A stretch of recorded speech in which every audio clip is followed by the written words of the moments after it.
안녕하십니까. 정규의 5분 경매입니다. 저는 김정규고요. 경매계에서는 파딩으로 알려져 있습니다. 여기를 보자고요. 강원도 고성입니다. 해변이고요. 동해를 바라보고 있는 곳이죠.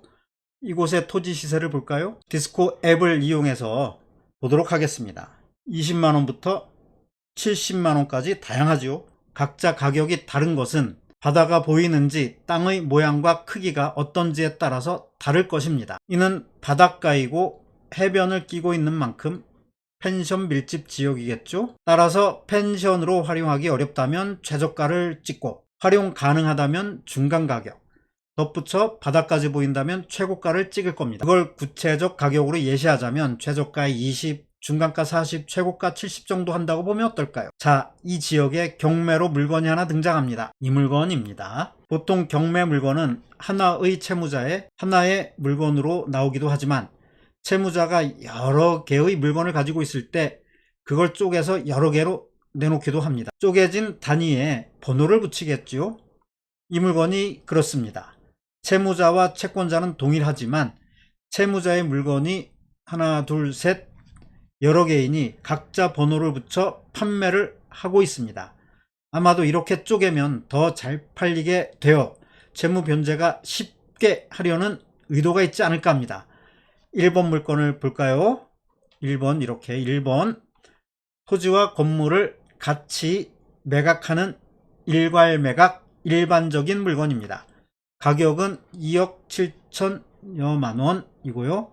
토지는 462제곱미터입니다. 토지가를 보자면 제곱미터당 19만 1천원입니다. 2번 물건은 어떨까요? 이 부분 2번 역시 토지와 건물 일괄 매각이고 감정가는 2억 8천여만원입니다. 면적은 660제곱미터, 토지의 제곱미터당 단가를 볼까요? 이건 역시 19만 1천원입니다. 자, 처음으로 돌아가서 바다가 보이지도 않고 펜션을 짓기에도 힘든 땅의 가격이 제곱미터당 20만원이라고 가정했어요. 이 가정을 본다면 뭔가 이상하지요. 일단 지도상으로 봤을 때 바다는 보이지 않아요. 이 정도 위치니까 바다는 보이지 않겠죠. 그런데 일단 펜션이 지어졌으니 이것의 시세는 추측대로라면 40 내지 30 정도 해야 하지 않을까요? 그런데 더 이상한 게 있습니다. 바로 3번 물건이지요. 가운데 있는 이것 토지만 매각 물건입니다. 362제곱미터고요. 1번이나 2번 물건에 예에 비추어 보자면 이 토지 가격은 19만 1천원 곱하기 362 하면 어떻습니까? 얼마입니까? 6,914만 2천원입니다. 그 정도는 돼야 할 겁니다. 그런데 이게 무슨 일입니까? 이게 무려 3천여만 원입니다. 반값도 안 되는 것이죠. 자, 우리는 이 물건 1, 2, 3의 토지 가격에 무엇인가 이상한 것을 느끼고 있어. 제곱미터당 가격이 30 내지 40여만 원 할 거라 상정했지요. 그런데 20여만 원이 되지 않아요. 우리가 무엇인지 잘못 판단한 걸까요? 저는 그렇지 않다고 생각합니다. 바로 앞에 토지 개발이 되지 않은 임야임에도 불구하고 제곱미터당 11만원이 넘게 그것도 21년도에 팔렸던 것이라고요. 경매는 임야가 아닌 대지입니다. 물론 농림지역에 농업진흥구역이라는 제한이 작용해서 그럴지도 모르겠지만 저평가되었다고 생각할 수밖에 없는 것이죠. 저만 그렇게 생각했을까요? 아닙니다. 다시 위로 올라가서 입찰가를 보자고요. 입찰자들은 정상적이고 훌륭한 사고방식을 가진 이들이죠. 우리와 다를 바 없다고요. 첫 매각기일에 3명이 입찰했어요. 1등이 4억을 넘게 썼죠. 토지 제곱미터당 40여만 원을 쓴 것이라고요. 건물값은 감정가 그대로 받아치고 계산한 겁니다. 보통 건물 가치는 일단 고정되어 있다고 보자고요. 그리고 2번 물건은 2명이 입찰해서 역시 4억을 넘게 씁니다. 1번과 같은 시각으로 토지를 보자면 이건 역시 제곱미터당 40만 원은 안 되지만 그에 근접한 것이죠. 3번 역시 그렇습니다. 아니 더 골 때리죠. 무려 17명이 경쟁해서 1등은 1억 8천만 원을 써서 낙찰을 받았습니다. 제곱미터당 50만 원을 줘버린 거죠. 그런데 다른 토지야 그렇다 쳐도 이건 또 왜 이렇게 높게 쓰고 더 많은 사람들이 입찰하고자 했을까요? 위 그림으로 다시 가보자고요. 가운데 낑긴 땅이죠? 무엇이 느껴지십니까? 다른 무엇보다도 이 땅에서 돈 냄새가 진하게 풍겨오지 않습니까? 이 삼각형 토지에 만일 이 땅이 날아가 버린다면, 삼각형 토지가 그렇지 않아도 못생겼는데 이건 뭐 만신창이가 되는 건 아니겠습니까? 어느 누구든 여기에다가 알을 받고 싶어질 거라고요. 알. 왼쪽의 땅을 누가 사든 오른쪽의 땅을 누가 사든 전체 그림을 완성하고 싶은 게 사람의 본능이잖아요. 가운데 이 땅을 가지고 싶어지겠죠. 이게 얼마든 가지고 싶어질 것이라고요. 작품의 완성에 반드시 필요한 땅이라는 것 아니겠습니까? 용을 잘 그려놓고 눈알을 잘못 그려 작품을 망치고 싶은 사람은 없을 것이라고요.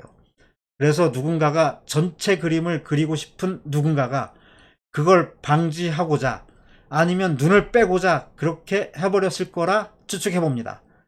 저만 그렇게 추측할까요? 아닙니다. 누구나 그렇게 볼 것 같아요.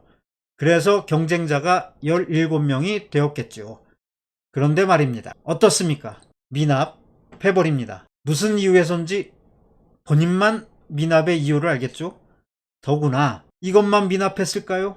아니죠. 2번도 미납했죠. 1번도 미납했습니다. 동시에 미납한 것을 보고 첫 번째 무엇이 떠오릅니까? 그렇죠.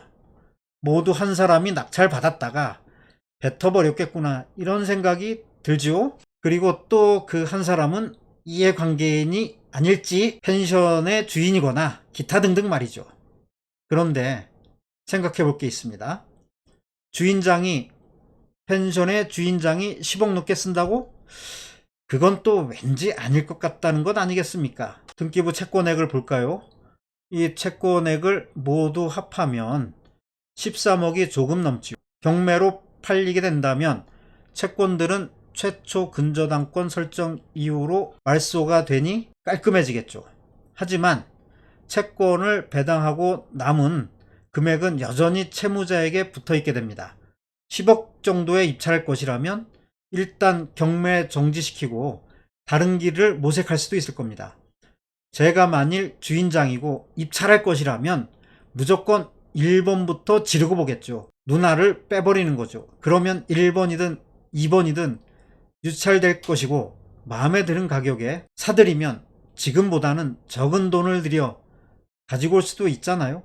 또 이렇게 생각해 보니 주인장이 어떤 생각으로든 입찰했다가 3번만 살걸, 눈알만 뺄걸 이런 생각으로 미납했을지도 모를 일입니다. 그런데 중요한 것은 무엇이겠습니까?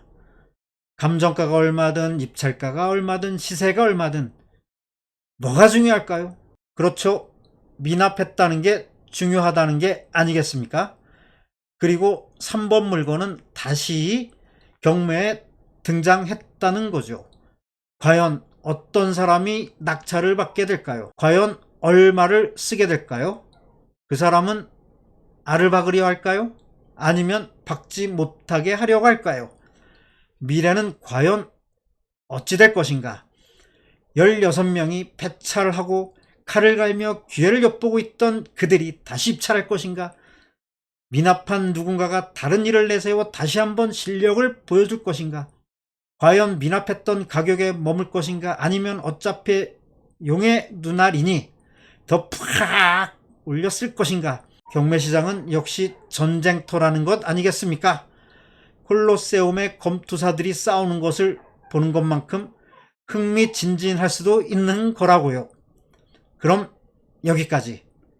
조댓구알, 좋아요, 댓글, 구독, 알림 설정은 영상을 만드는 저에게 힘과 용기를 불어넣어 줍니다. 돈 드는 것 아니니 시원하게 찍어주시고요. 시원하게. 그럼 다음 시간까지 안녕히 계십시다. 안녕히.